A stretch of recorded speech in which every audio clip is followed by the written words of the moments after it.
میں ہوا تو مجھے وہ انسیڈنٹ یاد آیا، انہوں نے جو مجھے سنایا تھا۔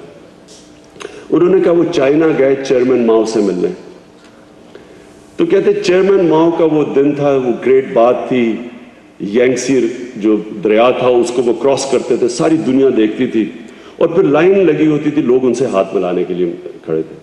تو کہتے میں جب وہاں میں بھی لائن میں کھڑا ہو گیا، میری باری آئی تو میں نے جب ہاتھ ملائے تو چیئرمین ماؤ نے پوچھا ویئر آر یو فرام؟ انہوں نے کہا فرام پاکستان۔ تو چیئرمین ماؤ کہتا گریٹ کنٹری۔ تو اشفاق احمد خان نے کہا پتہ نہیں کہ طنز تو نہیں کر دیا اس نے۔ آپ کو پتہ ہے پاکستانیوں میں خاص طور پہ آج کل جو حالات ہیں، سیلف اسٹیم کا بڑا ڈیفیسٹ ہے۔ یہ پاکستان گریٹ کنٹری، وہ پہلے کہتے ہیں کہ بمبوں کے لیے پیسے دو، پھر جب لوگوں کو مارتے ہیں کہتے ہیں ان کو لیے پیسے دو۔ یعنی کہ جو آج حالات ہیں، تو ان دنوں میں تو حالات اچھے تھے، ایسا پریزیڈنٹ نہیں تھا۔ تو انہوں نے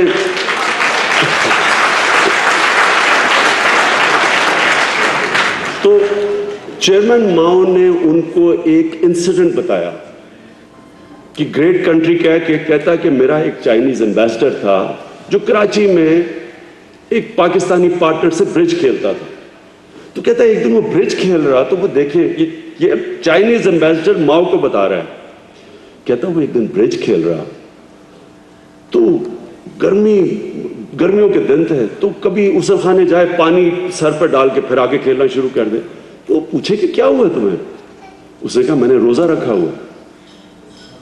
تو وہ چائنیز ایمبیسڈر کہتا کہ تم چپ کر کے بند کمرے میں پانی پی لو، کون دیکھتے، کسی کو فرق پڑے گا، اتنی گرمی ہے۔ تو کہتا اس نے کہا نہیں میں اکاؤنٹیبل ہوں، میں کوئی ہائر فورس کو اکاؤنٹیبل ہوں۔ تو چیئرمین ماؤ نے کہا کہ جو لوگوں میں یہ سیلف ڈینائل ہے، کہتے یہ بڑی مضبوط قوم ہے، صرف ابھی آپ کو نہیں پتا۔ اشفاق احمد کہتا آپ کو نہیں پتا کتنی مضبوط قوم ہے۔ تو انشاءاللہ یہ ہمیں ایک دن پتا چلے گا، لیکن مجھے تب پتا چلا جب میں لوگوں میں پیسہ اکٹھا کرنے نکلا۔ عام لوگ سڑکوں پہ گلیوں میں، جب میں گاڑی جاتی تھی تو میں دیکھ رہا ہوتا تھا چھابڑی والا ساتھ پہ کھڑا ہے، کوئی چائے والا ٹی بوائے کھڑا ہے، غریب لوگ تھے۔ جیسے کیونکہ ہم اناؤنس کرتے تھے کہ فلانے دن اس شہر میں آ رہے ہیں، ان سڑکوں پہ جا رہے ہیں، جیسے ہی لوگوں کو پتا چلتا تھا سڑکوں پہ لوگ کھڑے ہوئے ہوتے تھے۔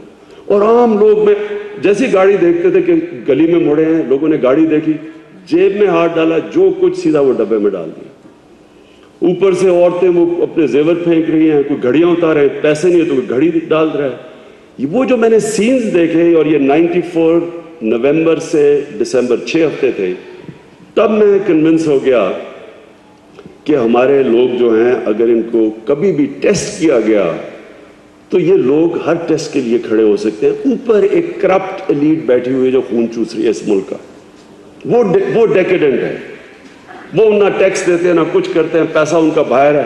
لوگوں کہہ رہے ہیں جی فرینڈز آف پاکستان کو پاکستان میں پیسہ لے کے آؤ، اپنا سارا پیسہ باہر بینکوں میں رکھا ہوا ہے۔ لوگوں کہہ رہے ہیں ٹیکس تو خود اگر آپ پھر ان کی ٹیکس ریٹرنز دیکھ لیں، جدھر میں 5 سال اسمبلی میں بیٹھا تھا، آپ اگر ان کی ٹیکس ریٹرنز دیکھیں تو آپ کو ترس آنا شروع ہو جائے، کتنے غریب لوگ ہیں بیچارے۔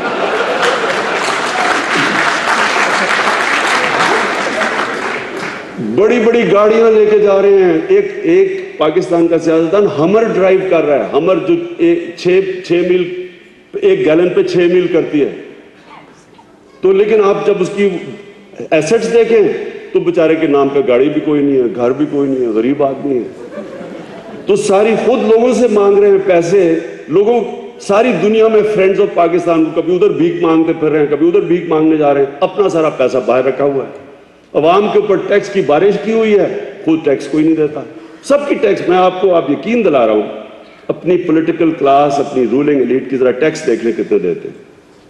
تو یہ اس لیے اگر آج ہمارے حالات برے ہیں، وہ اس لیے نہیں ہے کہ عوام کمزور ہے، یہ عوام مضبوط ہے، اللہ میں ایمان رکھنے والے لوگ ہیں، سیلف ڈینائل ہے، سیکریفائس کرتے ہیں۔ جب زلزلہ ہوا تو میں اسلام آباد میں تھا، بڑا لیٹ آیا، میاں والی میں میرا کنسٹیچوئنسی تھی، وہاں سے لیٹ پہنچا، تو میں صبح وہ سارا گھر ہلا، تو میں خیر میں آئیڈیا ہوا, میں بڑا تھکا ہوا تھا, میں زلزلے میں پھر وہ ابھی ہل ہی رہا تھا, میں پھر واپس سو گیا. تو میں کوئی 11 بجے اٹھا تو میں نے کہا کہ بڑا زلزلہ لگتا ہے, کافی آیا. میں نے ٹی وی آن کیا تو وہاں مجھے شوکت عزیز کی شکل نظر آ گئی,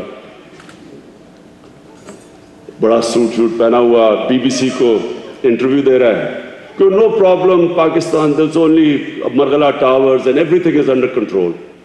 میں سنا میں آرام سے ٹی وی بند کر پھر ریلیکس کر گیا. پھر تھوڑی دیر کے بعد مجھے وہاں کالیں آنی شروع ہو گئی مانسیرا سے کہ جی یہاں تو بہت تباہی مچ گئی ہے. تو پھر میں نے ٹی وی چلایا کوئی 2 گھنٹے کے بعد, کیونکہ میں نے کہا یہ تو وہ کہہ رہے ہیں کوئی پرابلم ہی نہیں ہے, صرف مرغلہ ٹاور گرا ہے. اب جناب شوکت عزیز صاحب ٹائی بدلی ہوئی ہے, سوٹ بدلا ہوا ہے اور سی این این پہ انٹرویو دے رہے ہیں, بی بی سی پہ انگلش ایکسنٹ میں, سی این میں امریکن ایکسنٹ میں.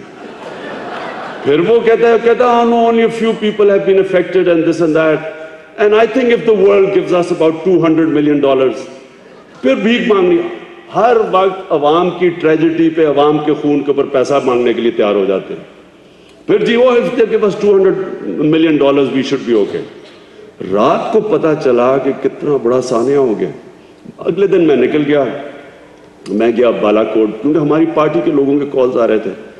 تو میں جب وہاں گیا اندازہ ہونا شروع ہوا, تو میں آپ کو یہ صرف سین بتا رہا ہوں کہ میں جب بالا کوٹ پہنچا تو 3 میل کا کیو لگا ہوا تھا, ٹریفک جیم ہوا تھا وہاں. اگلا دن تھا, ٹریفک جیم 3 میل کا. خیر میں وہاں پہنچا, جو سینز دیکھے اپنے لوگ, مجھے کبھی جو ایک سین لاسٹنگ رہے گا, ایک آلٹو کے اندر ایک آدمی گھسا ہوا, صرف اس کا سر نظر آ رہا ہے, باقی ساری آلٹو میں سامان بھرا ہوا. جو لوگوں کے پاس تھا سیدھے پہنچ گئے, عام عوام کی بات کر رہا ہوں, پیسے لے کے, کوئی سامان لے کے, کوئی اناج لے کے. دوسرے دن تھا, ابھی 48 گھنٹے نہیں گزرے تھے کہ عوام پہنچنی شروع ہوگی لوگوں کی مدد کرنے کے لیے. یہ قربانی کا جذبہ لوگوں کے اندر. اور یہ ہے جس دن انشاءاللہ, جس دن پاکستان میں ایک لیڈرشپ آ گئی جو یہ بھکاریوں کی طرح دنیا میں نہ بھاگی پھرے, اپنے لوگوں کی طاقت کے اوپر چلیں. جو یہ ہاسپٹل بنا یہ پاکستانیوں نے بنایا, پاکستانیوں نے بنایا, اور یہ آپ کے سامنے ہے. یہ آپ کے, کیوں مجھے بار بار لوگ کہتے تھے عمران صاحب یہ چلے گا کیسے. ایک دفعہ لنڈن کے اندر میں نے, پاکستانی ڈاکٹرز تھے,